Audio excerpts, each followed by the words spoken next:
Sholli wa sallim daiman ala mada. Sholli wa sallim daiman ala mada. Wal ali wal ashabi man qad wahada. Wal ali wal ashabi man qad wahada. Kami cinta tanah air Indonesia. Kami bangga jadi bangsa Indonesia. NKRI akan selalu kami jaga demi kejayaan bangsa Indonesia.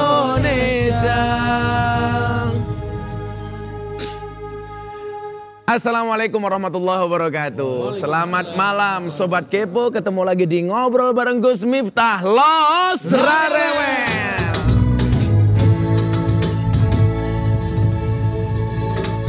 Tausiah Gus Miftah malam hari ini akan berbicara surat Al-Anfal ayat 2. Kenapa ini saya baca? Karena ternyata perintah puasa ditujukan oleh Allah Subhanahu wa taala kepada orang beriman. Maka kalimatnya Al-Baqarah 183, ya ayyuhalladzina amanu kutiba alaikumusiyam.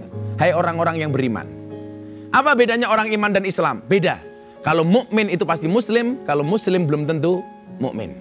Anda pengen dikatakan sebagai orang Islam sederhana. Dibuka, umpamanya nama kamu siapa? Asep. Namanya lebih bagus daripada mukanya. Nama Asep. Agama KTP dibuka. KTP beragama Islam. Orang percaya Asep muslim. KTP-mu Islam? Saya doakan masuk surga. Amin. KTP-nya. Ya, KTP-nya dong. Enak amat lah. Tapi ketika Anda pengen dikatakan sebagai orang beriman, apa ciri fisik orang beriman? Nggak ada, bro. Apakah orang beriman itu yang jidatnya hitam? Enggak. Tetangga saya jidatnya hitam bukan karena sujud. Kenapa? Dipukul sama suaminya. Saya bilang. Apakah orang beriman itu yang punya jenggot? Enggak. Apakah yang punya kumis? Enggak. Bahkan orang Indonesia aneh. Punya jenggot, nggak punya kumis, katanya kayak kambing. Punya kumis, nggak punya jenggot, katanya kayak lele.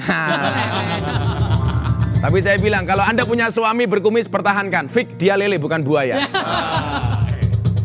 Ternyata ciri orang beriman itu, apalagi begini, kayak gitu aja nggak beriman, apalagi yang pakai belangkon. Nah, belangkon ini budaya. Karena konsep dakwah Gus Miftah membudayakan agama, bukan mengagamakan budaya. Ciri orang beriman bisa kita lihat dalam surat Al-Anfal ayat 2. Idza dzukirallahu wajilat qulubuhum. Yang pertama, ketika disebutkan nama Allah, bergetarlah hatinya.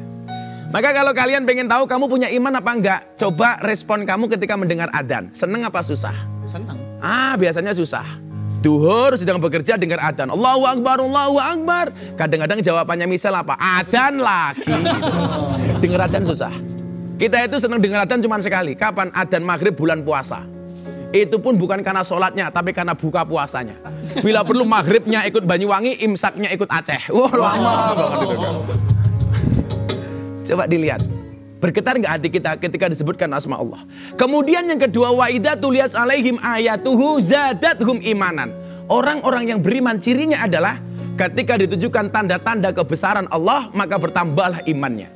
Ada gunung Merapi meletus, Allah. Ada banjir, Allah. Semuanya dikembalikan kepada Allah, ya kan? Bahkan lihat cewek cantik, Allah. Lihat istri, Allah. Kurang ajar. Cowok sekarang tuh kurang ajar kan. Kalau lihat cewek di luar, wow. Pulang lihat istrinya, weh. Suami itu lebih sayang anak daripada sayang istri. Buktinya apa? Kalau di luar lihat anak kecil, maka yang diingat-ingat anaknya di rumah, betul? Nah, begitu keluar rumah lihat cewek cantik, lupa dengan istrinya di rumah.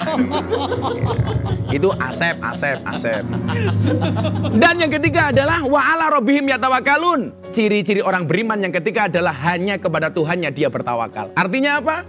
Kalau ada masalah, orang beriman hanya mengembalikan semua urusannya kepada Allah. Satu ketika saya punya santri TPA, usia baru 5 tahun. Karena seneng ngaji di TPA, di masjid, pulang kemalaman, lewat kuburan. Begitu pulang lewat kuburan, ada kuntilanak datang. Wah, langsung dia ingat pesan Kiai, bacakan doa, kamu pasrah sama Allah. Begitu kuntilanak datang, tangannya diangkat. Karena baru masuk TPA sekali, doa yang dihafalkan juga cuma satu. Kuntilanak datang, dia mengangkat tangan langsung berdoa, Allahumma barik lana fima rozaqtana wa qina adzabannar. Kuntilanak langsung lari sambil teriak, kurang ajar, seumur hidup jadi kuntilanak, baru ini mau dimakan sama anak-anak. Mengadalkan dirinya. Mudah-mudahan semuanya dijaga imannya oleh Allah Subhanahu wa taala. Amin Allahumma amin. Nah, malam ini saya kedatangan seorang tamu yang barangkali secara umur beda tipis lah dengan saya. Ya tua beliau dikit lah gitu loh. Tua beliau dikit gitu loh. Saya sama beliaunya juga bedanya tipis kok gitu loh. Bedanya tipis. Saya rambutnya gondrong, beliau pendek gitu saja lah. Tetapi prestasi dan perjalanan hidupnya sungguh luar biasa. Wow, prestasinya keren. Siapa dia? Berikut profilnya.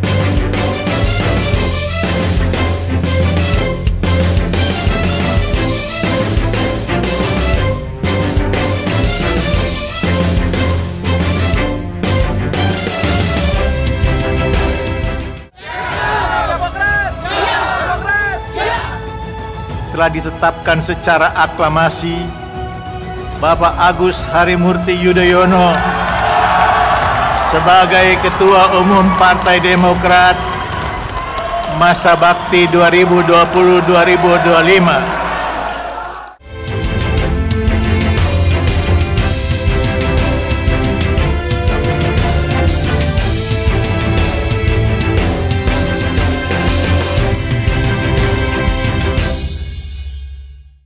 Langsung saja kita sambut bintang tamu saya, Mas Agus Harimurti Yudhoyono alias AHY.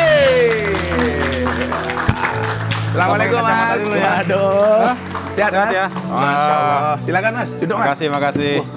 Kacamatanya dipakai nggak apa-apa loh Mas. Waduh. Kalau yang pakai orang cakep tetap cakep. Tapi kalau yang pakai kamu, ya Allah, kayak tukang las. Agus Harimurti Yudhoyono, Ketua Umum DPP Partai Demokrat. Saya terima kasih di tengah-tengah kesibukan Mas Agus bisa hadir. Sehat Mas ya? Alhamdulillah sehat Gus. Apa kabar? Sehat? Saya alhamdulillah Mas. Ya selalu begini-begini saja Mas. Mas AHY ini kan kelihatan bugar. Lah resep menjaga kesehatannya seperti apa Mas untuk Sobat Kepo di rumah? Yang jelas Gus Miftah ini justru luar biasa bugar ya kalau saya lihat ya. Karena pasti juga olahraganya teratur. Saya mencoba untuk seimbang juga Gus. Walaupun sibuk, tapi masih cari waktulah untuk olahraga. Pilihan olahraganya? Kalau dulu kan suka lari di luar, karena sekarang masa pandemi, saya lebih banyak ke olahraganya di dalam rumah saja. Di dalam rumah dulu saja. juga suka nge-gym kan, tapi kan sekarang tutup. Kita juga jaga-jaga deh. Akhirnya ya angkat-angkat barbel di rumah juga, paling berenang. Nah tapi yang menarik, saya sekarang hobinya justru nyari gunung.